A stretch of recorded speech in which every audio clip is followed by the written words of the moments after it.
다음은 여행부 이정민 기자. 네, 그 예쁜 장미꽃을 만지려다 가시에 손이 찔리기도 하고요. 미인에 빠져서 나라를 통째로 말아먹은 그런 좀 일들이 수두룩했잖아요. 네, 역사적으로. 예, 이처럼 이제 아름답고 또 이제 화려한 것들이 오히려 더 치명적일 수가 있습니다. 또 여행지에서도 또 마찬가지인데요. 아주 무서운 일들이 많이 좀 벌어지고 있습니다. 오. 아름다워서 미안해. 아름다워서 미안해. 그냥 한번 읽어봤어요. 자, 말씀해 주시죠. 네, 미국에는 세계 최초의 국립공원 옐로우스톤이 있는데요. 오늘 먼저 그 풍경부터. 와, 저 옐로우스톤은 미국의 무려 그 3개 주에 걸쳐져 있고요. 면적이 그 여의도의 3,000배입니다. 3,000배고요. 그 일정한 간격에 저렇게 뜨거운 물이 계속 솟아오르는 간헐적 그런 온천이 10,000개 정도 있습니다. 안개요? 와. 보석 저렇게 같아요. 예, 온천수가 물린 저렇게 노란 바위가 아주 장관을 연출하고 있는데요. 저 노란 건 뭐죠? 빛 때문에 이제 저렇게 보이는 겁니다. 간헐적 온천이기 때문에 아름답다. 이렇게 아름다운 모습 이면에는 굉장히 엄청난 위험이 도사리고 있습니다. 지난해 6월인데요. 이 옐로우스톤을 찾은 미국 한 관광객이 이 온천수에 다가가기 위해서 출입 금지선을 넘게 됩니다. 이 온도를 한번 재보려고요. 손을 내밀려고요. 순간 이제 미끄러지면서 온천에 저게 빠져버리게 됩니다. 이제 구조팀이 바로 출동을 했어요. 이미 이제 물속에서 남자는 죽어 있었고요. 그 빠진 날 설상가상으로 이제 비가 오고 악천후여서 시신을 인양을 바로 또 할 수도 없었습니다. 얼마나 어이없어요. 근데 이제 이게. 다음 날에 구조팀이 도착하긴 했어요. 그래서 이제 그 시신을 찾으려다 보니까 이 온천 같은 경우는 유황 때문에 산성이 굉장히 강한 온천수거든요. 그래서 굉장히 뜨겁습니다. 그래서 시신이 완전히 뼈까지 녹아버렸습니다. 그래서 이제 특히 그 남성이 빠진 옐로우 온천은 그 옐로우 온천 중에서도 가장 뜨거운 노리스 분지라는 곳인데 온도가 한 200도 정도 된다고 합니다. 그래서 그런 불상사가 있었고요. 저런 사고가 난 게 한 22명 정도가 실제로 좀 사고가 났고 심지어 이제 옐로우스톤에서의 죽음이라는 그런 관련 책자까지 나왔던 적이 있고요. 이 미국에 옐로우스톤이 있다면 또 영국에는 너무 황홀한 풍경에 관광객들이 스스로 몸을 던지는 곳이 있습니다. 그 세상의 끝 또는 자살 절벽이라고 불리는 비치헤드라는 절벽인데요.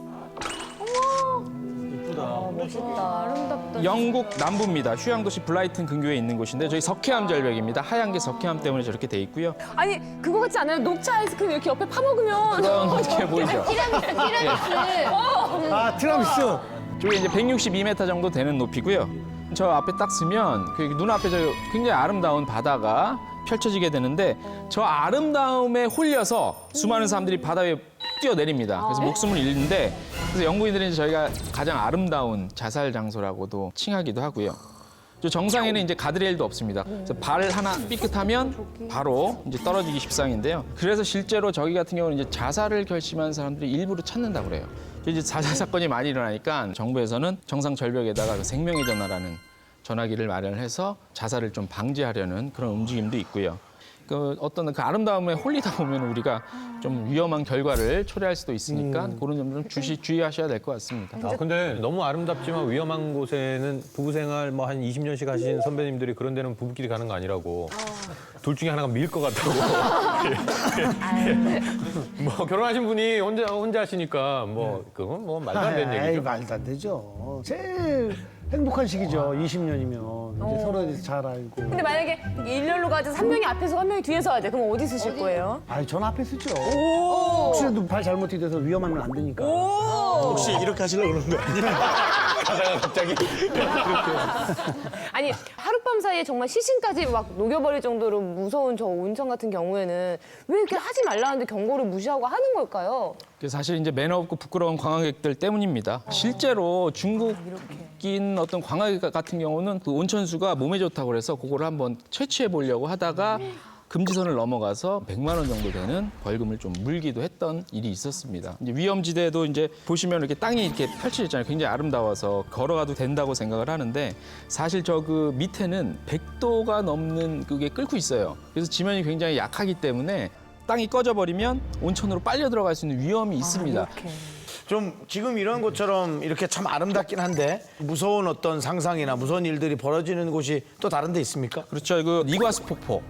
남미의 이과수 폭포 같은 경우는 이제 혼에 빨려 들어가서 악마의 목구멍이라는 그런 표현을 우리가 좀 쓰고 있기도 하고 유명한 파리에 있는 에펠탑도 우리가 몰랐는데 그동안 한 400명 정도가 실제로 좀 떨어져서 사고가 난 경우도 많았다고 하고요. 일본 혼슈에는 미야라산이라는 화산인데 굉장히 빨간 들끓는 분화구가 있습니다. 그래서 일본의 한 여학생이 한번 거기서 자살을 했는데 똑같은 형태로 그 이후에 한 300명 정도의 학생이 자살을 했다고 그러더라고요. 각 국가의 관광청에서는 이런 사실을 좀 이미지 때문에 숨기긴 하는데 대부분의 사람들이 그래서 잘 좀 모르죠. 아직까지는. 뭐 이렇게 화면으로 보거나 멀리서 보면은 아름답게 보이는데 막상 가까이서 이렇게 보면은 뭐 그렇게까지 아름다운지 잘 모를 때가 많아요. 맞아요. 대학 다닐 때 예, 혼자 한번 겨울바다 부산 내려갔는데 고등학생 무리들한테 돈도 뺏기고 뭐 이렇게 이게 좀 다른 거 예, 많이 느낍니다. 근데 고등학생이 저 아니었어요? 그럴지도 모르지. 예. 자 마지막으로 알찬 여행 정보 예, 부탁드립니다. 올해 우리나라 사람들이 제일 많이 여행 간 국가가 어딘지 아십니까? 중국. 일본입니다. 일본. 네, 일본인데요. 보통 그 국가에서 출국할 때 면세점들이 있는데 내년부터 일본에서는 일본에 입국하면 면세점을 이용할 수 있도록 한다고 합니다. 우리나라 사람들이 제일 많이 가니까 알아두셔서 미리 참고하시면 좋을 것 같습니다. 네.